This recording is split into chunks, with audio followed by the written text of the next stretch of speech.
Hey, what's going on, people? Your boy, Mad Mike here, coming at you guys with a quick, just a couple of plays to kind of give you guys an idea what Keanu Neal does well and why I personally believe that he's still one of the better strong safety, if not the best strong safety in the game, because he just does the small things well. This is what you want from a strong safety, especially when you're playing in a system with a guy like Dean Pease. He needs sure tacklers. He needs guys who's going to make that physical play and intimidate receivers, running backs, and even the quarterback at times. He needs that. So let's get down to this first play.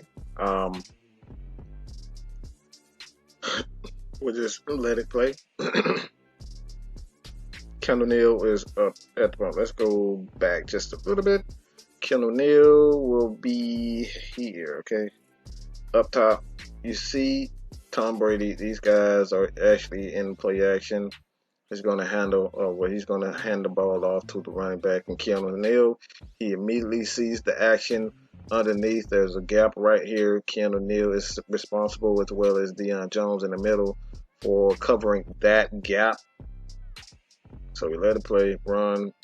He gets flushed out. Deion gets flushed out, but he still makes the play. We're going to see it from the other angle. Again, you're going to see Keanu Neal. You see the run action. At this point, Grady Jarrett, his sole purpose is to just get between these guys and kind of hold a point so he doesn't get blown off the ball, so he can have the edge, the backside sewn off. But you got Tyler Davidson here. I think this is one of the reasons why me personally got to get a bigger guy in this position so he won't get pushed off the ball. And again, you're going to see right here. Slow it down just a little bit. You see Tyler Davidson just almost already gets blown off the ball. Does a great job with his hand, but like when you have your defensive tackle, especially your run block defensive tackle, he's not supposed to, see one-on-ones. And if you have one-on-one, you're supposed to blow that guy off the ball. This is your nose. This is your nose tackle.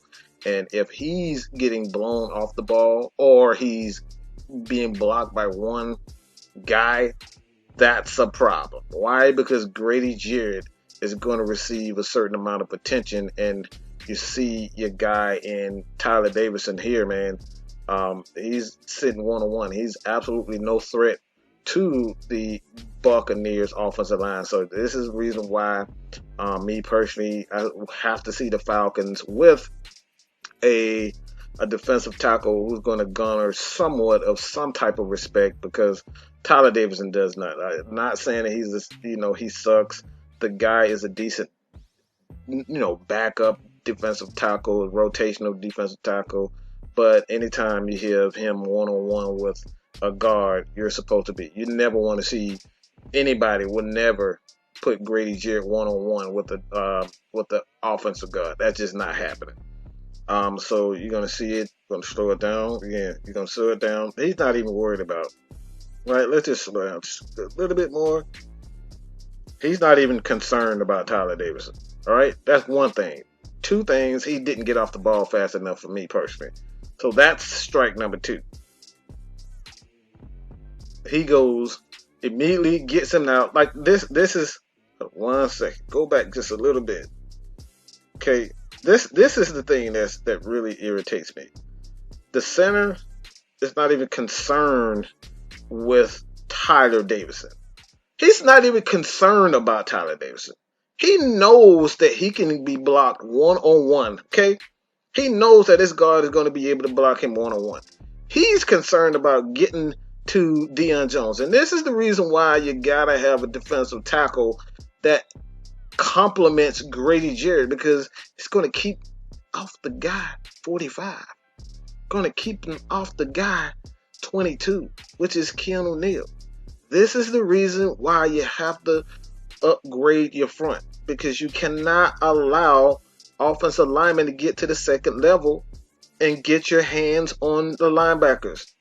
This has to happen. So the Falcons have to improve their front line so they can get their linebackers can do what they do best, and that's get after it. Like, this whole play could have been stopped if you have a defensive tackle who can win one-on-ones, and you never put him on one-on-one with a guy,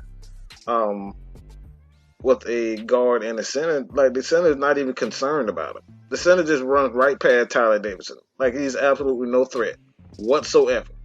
And it completely takes out Deion Jones, and you had Keanu Neal at the bottom, and they get a pretty good gain off of this run. This is the reason why you got to have guys like Keanu Neal as strong safety, because if you don't have a defensive tackle, who can gunner at the very least a double team and not have the center run past him, pretty much absolutely no, like, he's not even a threat. He's not even worried about him. So this is the reason why you got to continuously build up your front and have a guy that's going to, at the very least, get some type of respect. All right. And he gets the second level, takes out Deion Jones. Keanu Neal fills the hole, but at that point, they've already got at least 78 yards on this, which was first down. So this is the reason why you got to have not only a strong safety who's capable of filling holes and doing, tackling well, but you got to have a defensive tackle who's going to beat one-on-ones alongside Grady Jarrett. And again, this is the reason why you bring in a guy like Dean Pease, who can create pressure, who can create matchup problems alongside the front, because you never know where the blitz is going to come. So with that being said, let me know what you guys think about this. Leave your comments below. Your boy, man, Mike is out, man. Peace.